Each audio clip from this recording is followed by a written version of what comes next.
Hello students, last कुछ लेक्चरों में हम लोगों ने जो है कूलम्ब्स लॉ पे बेस्ड न्यूमेरिकल्स किए। इस लेक्चर में भी हम लोग कुछ न्यूमेरिकल्स करेंगे और इसी क्रम में जो है ये हमारा पहला न्यूमेरिकल जो मैंने बोर्ड पे लिख रखा है। A particle has a charge of plus 10 to the power minus 12 coulomb. दो क्वेश्चन पूछा गया है। डज इट कंटेन मोर और less number of electrons as compared to the neutral state. और दूसरा चीज पूछा गया है, calculate the number of electrons transfer to provide this charge. अगर इस पहले क्वेश्चन को आप ध्यान दें तो इसमें पूछा गया मोर और लेस नंबर ऑफ इलेक्ट्रॉन्स। यहां पे जो गिवन चार्ज है वो कैसा है, वो पॉजिटिव नेचर का। और हम सब जानते हैं कि अगर कोई ऑब्जेक्ट इलेक्ट्रॉन लूज करता है तो इट बिकम्स पॉजिटिवली चार्ज, और इलेक्ट्रॉन गेन करेगा तो नेगेटिवली चार्ज।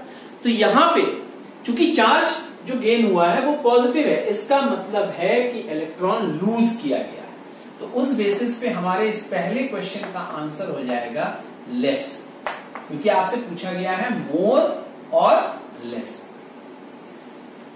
उसी तरीके से दूसरे क्वेश्चन को देखें तो यहां पे नंबर ऑफ इलेक्ट्रॉन्स ट्रांसफर की बात की गई है। तो इसको जो है हम लोग क्वांटाइजेशन ऑफ चार्ज यानी Q is equal to NE का कंसेप्ट यूज कर सकते हैं। तो यहां से N is equal to Q by E। Q की वैल्यू बैठा दो 10 to the power minus 12 coulomb, और E हो गया 1.6 into 10 to the power minus 19 coulomb. इसको सॉल्व करते हैं तो ये हो जाएगा 1 by 1.6 into 10 to the power 7 हो जाएगा। ये ऊपर जाएगा तो प्लस 19 होगा, प्लस 19 एंड माइनस 12 प्लस। इसको अगर आप सॉल्व करते हो तो you will get 0.625 into 10 to the power 7, और इसको अगर हम 10 से मल्टीप्लाई करें तो ये हो जाएगा 6.25। और ये 10 आया कहां से, यहां से हमने एक 10 ले लिया। तो एक 10 अगर आपने यहां से ले लिया तो ये क्या हो जाएगा 10 to the power 6, यानी plus 10 to the power minus 12 coulomb charge के लिए इतने इलेक्ट्रॉन्स की ट्रांसफरिंग हुई है। बात समझ में आ गया होगा। तो बड़ा सिंपल सा सवाल था। तो स्टूडेंट्स अब हम दूसरा सवाल देखें। सवाल बोर्ड पे लिखा हुआ है, आप क्वेश्चन को कॉपी कर लीजिए, उसके बाद मैं इसको रब कर दूंगा। सवाल ये देखिए, यहां पे एक फिगर है। इस फिगर में जो है ये एक वेट है W, ब्लॉक है जिसका वेट W है। इस ब्लॉक के यहां पे जो है दो helium filled A and B are helium filled spherical balloons, दो हीलियम फिल्ड बलून्स हैं A और B, जिनका मास है स्मॉल m और जिन पे चार्ज है प्लस Q। जाहिर सी बात है अगर प्लस क्यू चार्ज है तो ये इसीलिए वजह से जो है ये एक दूसरे को रिपेल कर रहे हैं, आउटवर्ड डायरेक्शन में जो है ये रिपेल कर रहे हैं। देखिए इधर, ठीक है। और ये पूरा का पूरा सिस्टम जो है it is floating in equilibrium. Question में ये दिया गया है floating in equilibrium. Length of the string L है और ये जो है वर्टिकल से एंगल थीटा बना रहा है, और A और B के बीच का सेपरेशन डिस्टेंस जो है वो आपका 2x। ये सारी चीजें दी हुई है। क्वेश्चन में दो क्वेश्चन पूछा गया है। यहां पे पहला क्वेश्चन पूछा गया है find the magnitude of Q की वैल्यू पूछी गई और आपको कहा गया है assume charge Q is centred at the centre of balloon, यानी चार्ज को जो है सेंटर ऑफ बलून पे आप लोग को अज्यूम करना है, क्योंकि हम सब जानते हैं एक्सटेंडेड सिस्टम पे कूलम्ब फोर्स नहीं लगाते, इसी वजह से यहाँ पे ये मेंशन कर दिया गया है कि आप इसको पॉइंट चार्ज के रूप में ट्रीट करेंगे। दूसरा क्वेश्चन ये पूछा है find the volume of each balloon, और वॉल्यूम फाइंड आउट करते वक्त आपको जो है अनफिल्ड बलून्स का जो वेट है उसको इग्नोर करना है। आपको सिर्फ फिल्ड बलून का वेट है m, बस उसको कंसिडर करना है। और डेंसिटी ऑफ हीलियम DH दिया गया है, डेंसिटी ऑफ एयर DA दिया गया है। तो ये हमारा क्वेश्चन है। अब इस क्वेश्चन को जो है हम लोग सॉल्व करेंगे। सबसे पहले हम लोग Q फाइंड आउट करेंगे, उसके बाद जो है हम लोग वॉल्यूम बलून का फाइंड आउट करेंगे। मैं रब कर दे रहा हूं।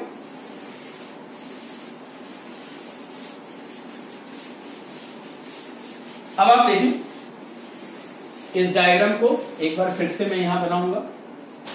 एफबीडी बनाना है इसका।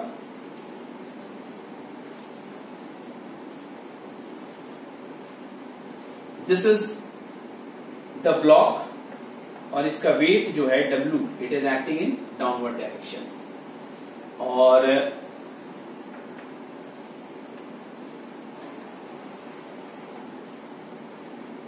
ये हमारा जो है बलून का स्ट्रिंग हो गया। और यहां पे जो है ये हम बलून कंसिडर कर लें। और ये सेपरेशन डिस्टेंस हो गया x। ये हमारा लेंथ L है, ये भी लेंथ L है। ये एंगल जो है थीटा है, ये भी थीटा है। अब जरा फोर्सेस देखिए क्या क्या है। इस पे जो है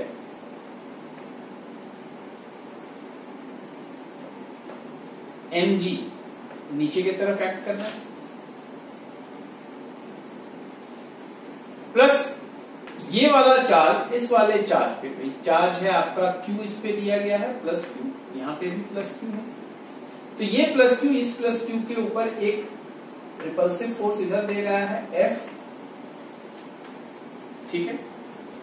और क्या क्या लग रहा है, स्ट्रिंग है, इक्विलिब्रियम में है, तो यहां पे टेंशन भी लग रहा है T।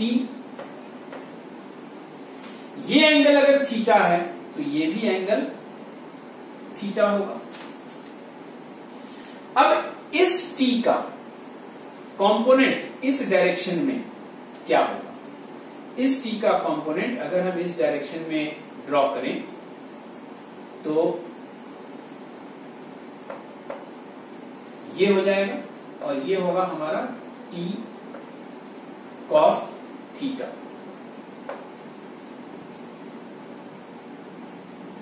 इसके अलावा बलून जो है ये एक बॉइंट फोर्स भी एक्सपीरियंस कर रहा है।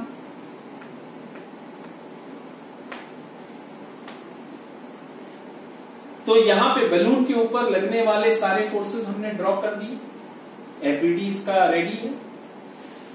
ब्लॉक के बारे में देखें। ब्लॉक पे वेट नीचे की तरफ लग रहा है और क्या क्या लग रहा है, टेंशन दोनों पे।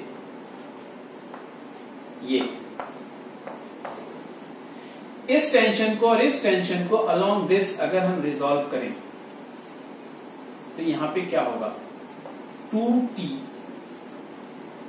cos theta along this direction. हमारा एफबीडी रेडी हो गया। अब हम लोग जो है first part of the question को सॉल्व करते हैं। First part of the question में हमको क्या कहा गया है, find Q assuming charge Q is concentrated at the centre of the balloon. तो हमें Q फाइंड करना है। Q फाइंड करने के लिए जो है, अच्छा एक चीज और है, इस T को अलोंग दिस डायरेक्शन भी हम रिजॉल्व करेंगे और ये होगा T साइन थीटा। अब देखो F is equals to T sine theta, है कि नहीं। और दूसरा यहां पे अगर हम देखें तो W is equals to 2t cos theta. Block के एफबीडी को अगर आप डिवाइड कर दो तो आपको क्या मिलेगा,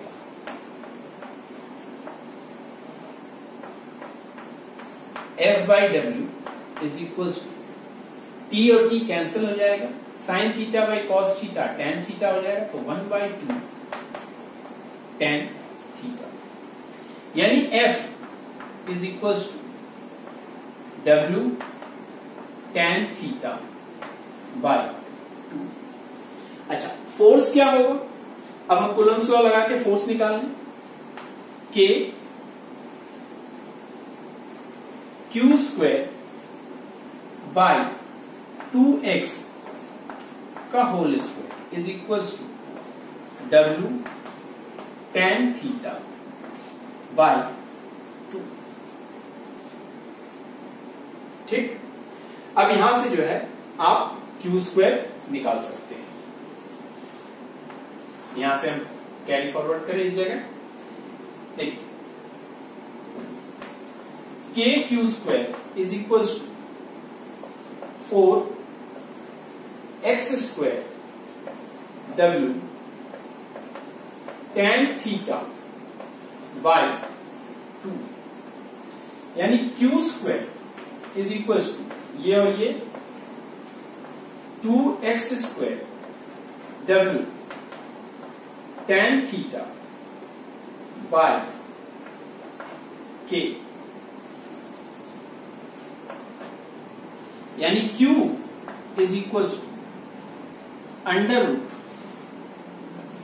2x square W tan theta by k।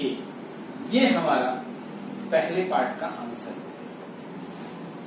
यहां पे देखिए आपको वही सारे टर्म्स हैं जो क्वेश्चन में दिया हुआ था, W दिया हुआ था, x दिया हुआ था, थीटा दिया हुआ था, बाकी सारी चीजें कांस्टेंट पार्ट। तो यानी first part of the question find Q, ये हमारा सॉल्व। तो क्वेश्चन का पहला पार्ट सॉल्व करने के बाद हम लोग क्वेश्चन के दूसरे पार्ट को सॉल्व करेंगे।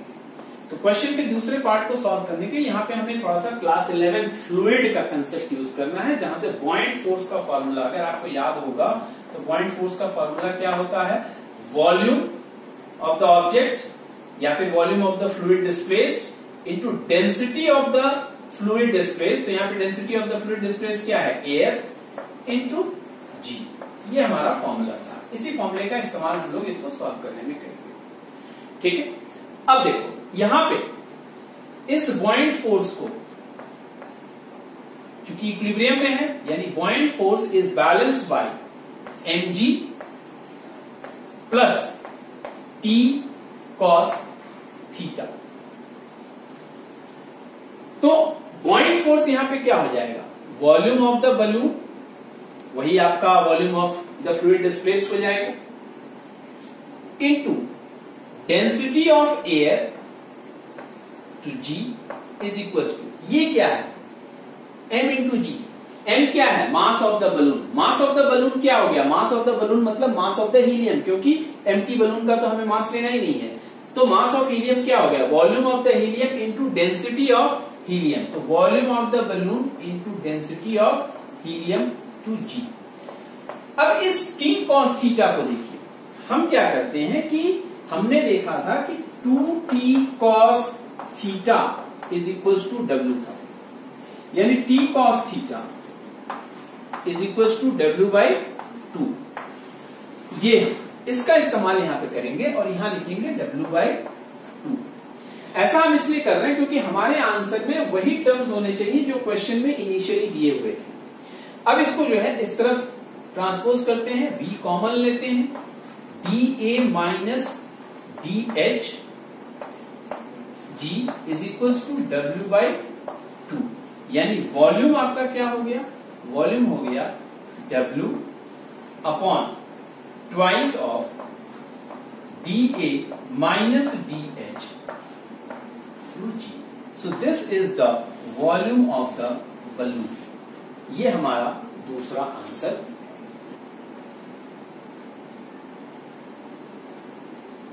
सो स्टूडेंट्स, कुलम्स लॉ पे बेस्ड न्यूमेरिकल्स वैसे तो बहुत सारे हैं, लेकिन अब हम लोग यहाँ पे समाप्त कर रहे हैं और हम लोग आगे बढ़ेंगे।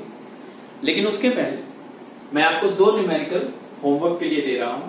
इस दोनों क्वेश्चन को आप जरूर से जरूर ट्राई करिएगा, आप नोट डाउन कर लीजिए। ये है पहला क्वेश्चन और इसका आंसर भी मैंने लिख दिया है। ठीक है, दूसरे क्वेश्चन का आंसर, इसमें भी जो है आपको नेचर पूछा है, तो नेचर भी मैंने बता दिया है, आप इसको जज करिएगा। ठीक है, नहीं समझ में आएगा तो आप मुझसे डिस्कस कर सकते हैं। और प्लस आपको Q by Q, small q by capital Q का मैग्नीट्यूड पूछा है इन दोनों केसेस में।